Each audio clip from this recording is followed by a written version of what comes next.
दोस्तों, महिलारोपण नामक एक दक्षिणी शहर के पास भगवान शिव का एक मंदिर था। वहाँ एक पवित्र ऋषि रहते थे और मंदिर की देखभाल करते थे।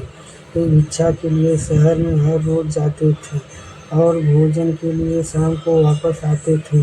वे अपनी आवश्यकता से अधिक एकत्र कर लेते थे और बाकी का बर्तन में डालकर गरीब मजदूरों में बांट देते थे, जो बदले में मंदिर की सफाई करते थे और उसे सजावट का काम किया करते थे। उसी आश्रम में एक चूहा भी अपने बिल में रहता था और हर रोज कटोरे में से कुछ न कुछ भोजन चुरा ले जाता था।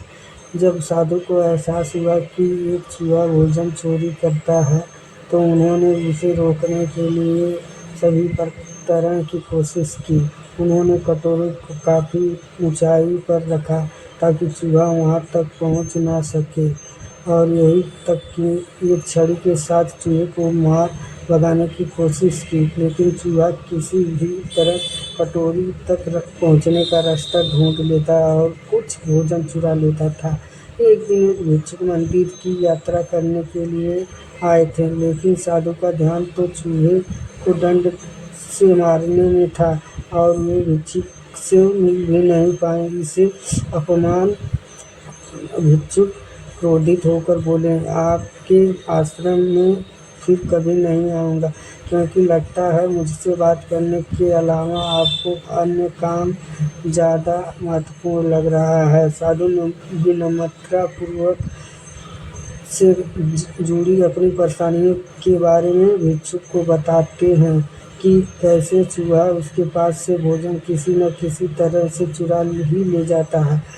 यह चूहा किसी भी बिल्ली या बंदर को हरा सकता है। अगर बात मेरे कटोरे तक पहुंचने की हो तो मैंने हर कोशिश की है, लेकिन वो हर बार किसी न किसी तरीके से भोजन चुरा ही ले जाता है। भिक्षुक ने साधु की परेशानियों को समझता और सलाह दी। चूहे में इतनी शक्ति, आत्मविश्वास और चंचलता के पीछे अवश्य ही कुछ न कुछ कारण होगा। मुझे यकीन है कि इससे बहुत सारा भोजन जमा कर रखा होगा और यही कारण है कि चूहा अपने आप को बड़ा महसूस करता है और इसी से उसे ऊंचा कूदने की शक्ति मिलती है। चूहा जानता है कि उसके पास कुछ खोने के लिए नहीं है, इसलिए वो डरता नहीं है। इस प्रकार साधु और भिक्षुक निष्कर्ष निकालते हैं कि अगर ये चूहे के बिल तक पहुंचने में सफल हो जाते हैं तो चूहे के भोजन के भंडार तक पहुंचने में सक्षम हो जाएंगे। उन्होंने फैसला किया कि अगली सुबह वो चूहे का पीछा करेंगे और उसके बिल तक पहुंच जाएंगे। अगली सुबह वो चूहे का पीछा करते हैं और उसके बिल के प्रवेश द्वार तक पहुंच जाते हैं। जब वो खुदाई शुरू करते हैं तो देखते हैं कि चूहे ने अनाज का एक विशाल भंडार रखा है। फौरन ही साधु ने सारा चुराया गया भोजन एकत्र करके मंदिर में ले जाते हैं। वापस आने पर अपना अनाज गायब देख चूहा बहुत दुखी हुआ और उसे इस बात से गहरा झटका लगा और उसने सारा आत्मविश्वास खो दिया। अब चूहे के पास भोजन का भंडार नहीं था। फिर भी उन्होंने फैसला किया कि वे फिर से रात को कटोरे से भोजन चुराएगा, लेकिन जब उसने कटोरे तक पहुंचने की कोशिश की तब वह धड़ाम से नीचे गिर गया और उसे यह एहसास हुआ कि अब न तो उसके पास शक्ति है और न ही आत्मविश्वास। इसी समय साधु ने भी छड़ी से उस पर हमला किया।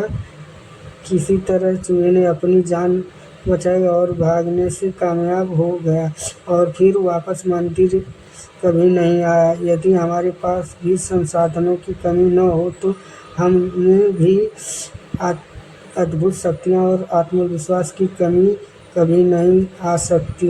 नमस्कार दोस्तों।